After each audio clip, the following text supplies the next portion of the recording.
Hello, Tony here from beautiful Sydney, Australia. Welcome back to my channel. Today I want to talk to you about somewhat sadly neglected part of our boating life, but we rely on it every time we take our boat out, and it's our humble boat trailer bearing.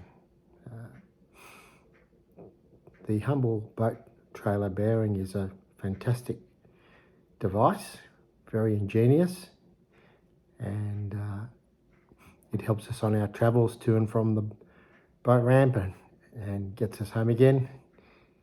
And I want you to imagine a scenario where Dad gets the boat all ready to go, tubes, skis, gets all the family in the car, off they go, hit the highway, and then a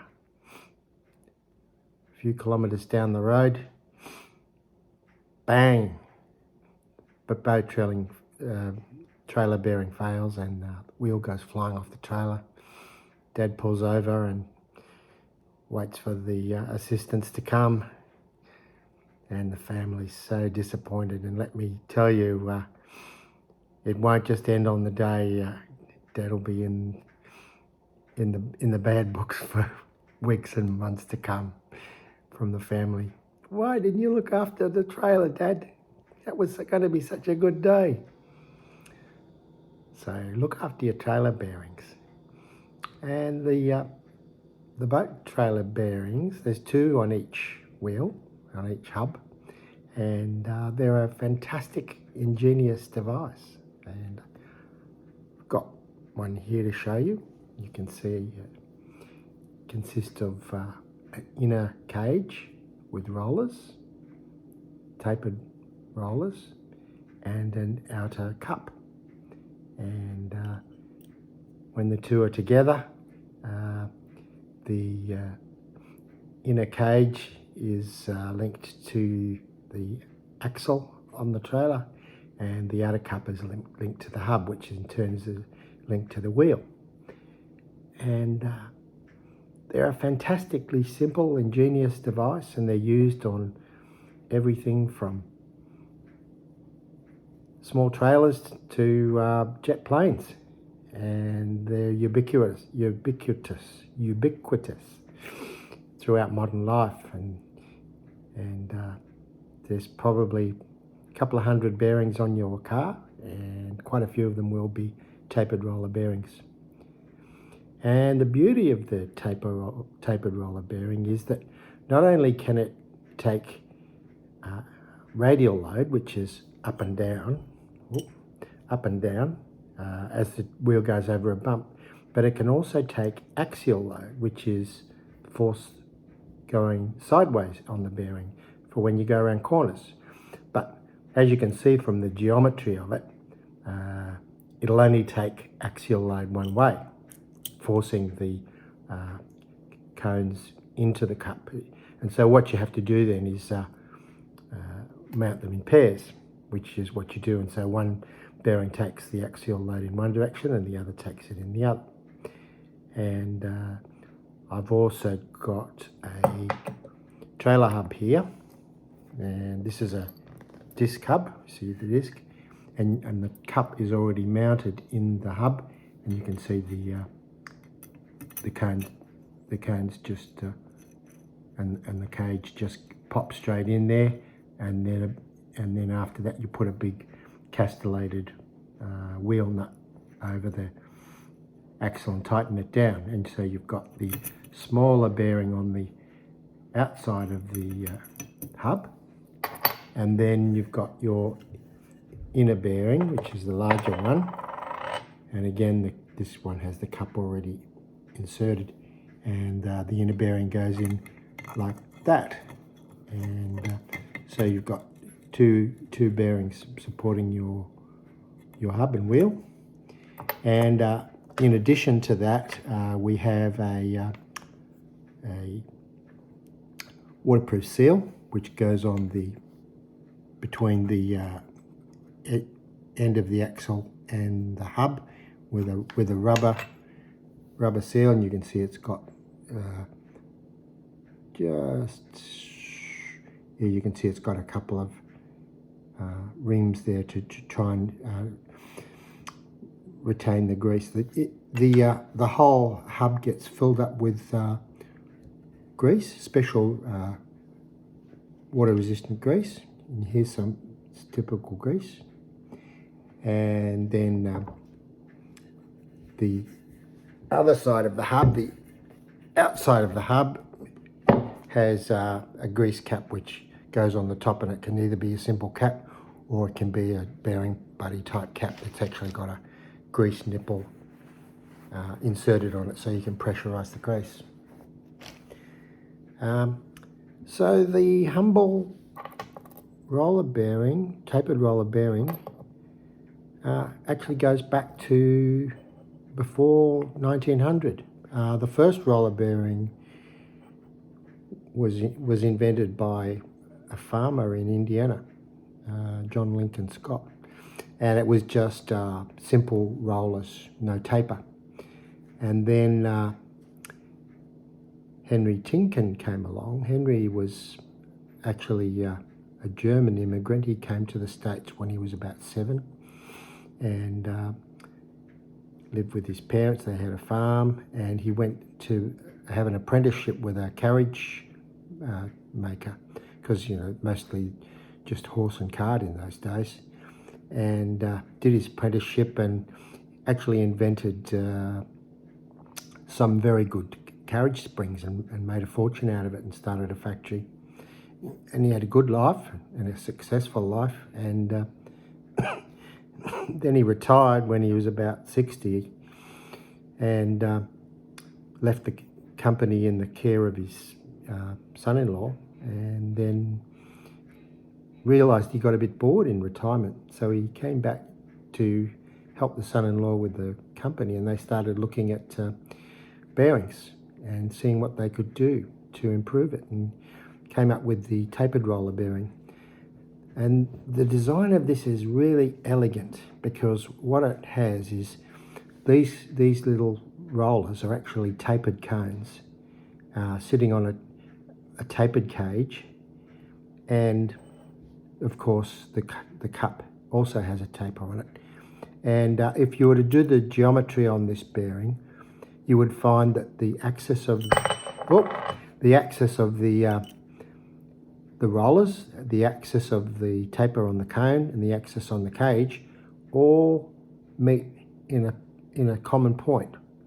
And what that does is, instead of having just a point contact like you would have on a normal roller bearing, you have a line contact.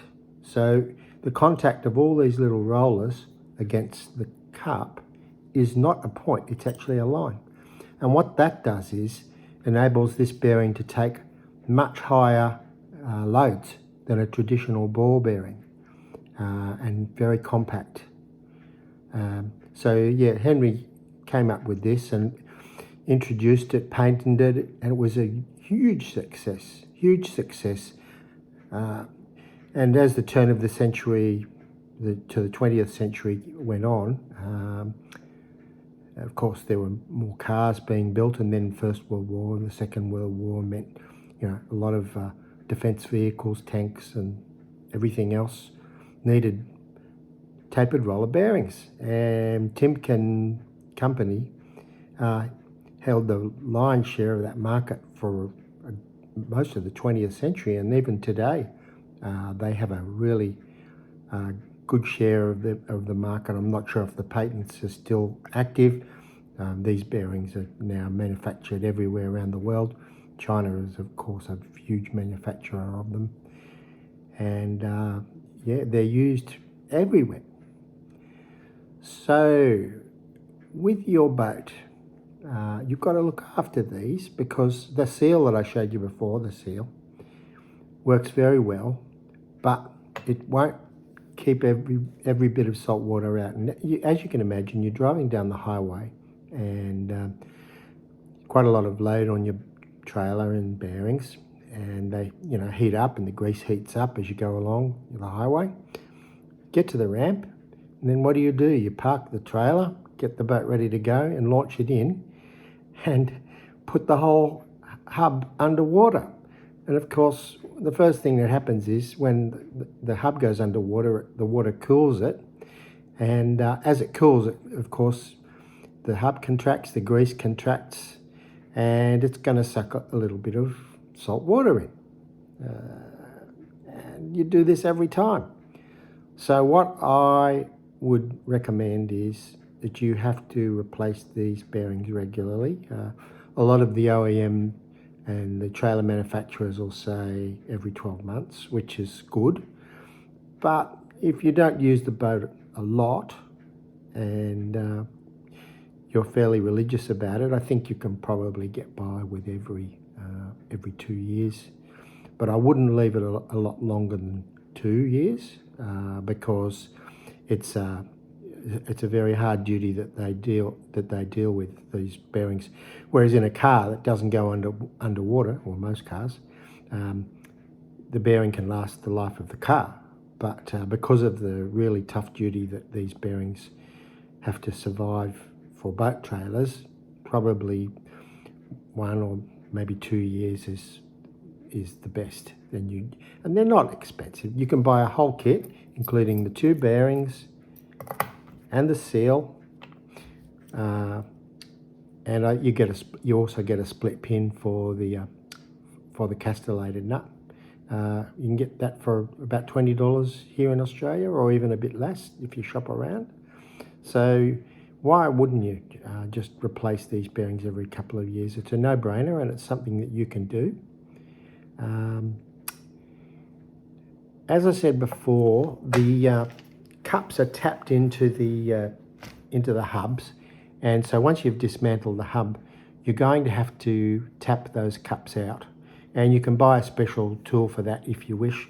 But what I use is just what I bought from a boat accessory shop, and it's just a trailer roller shaft.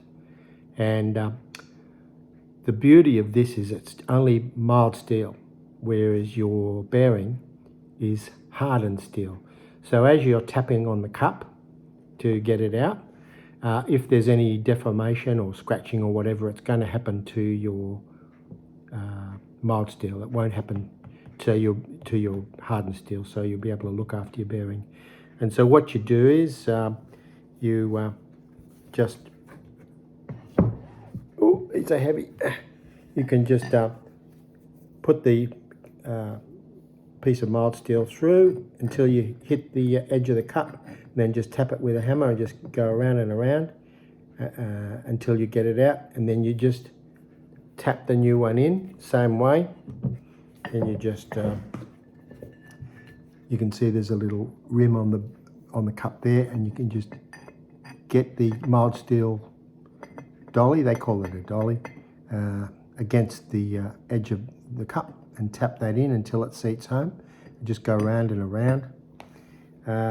Yeah, it's a bit of a pain of a job, and you'll be a bit tired after doing it, tapping those cups in and out, but yeah, you've got to do it.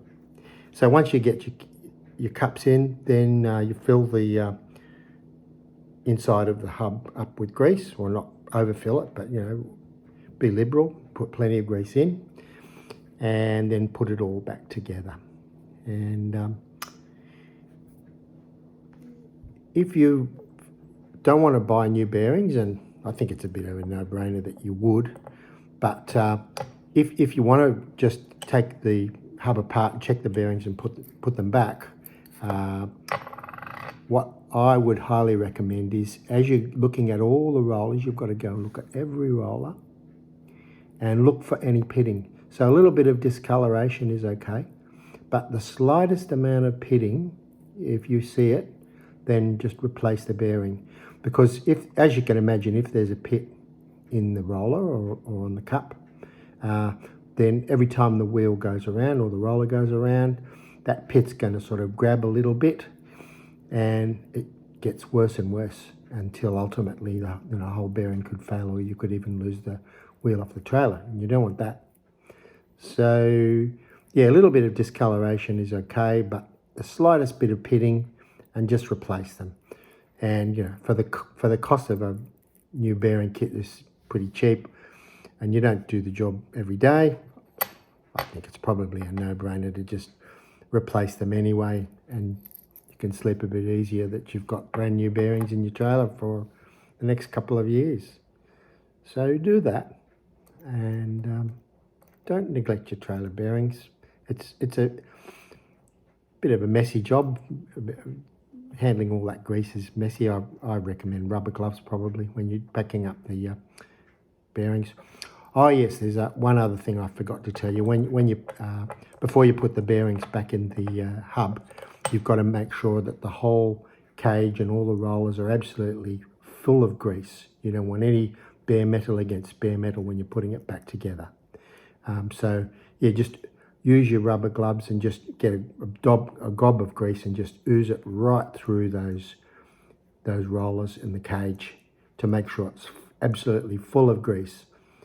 And then when you put it all back together,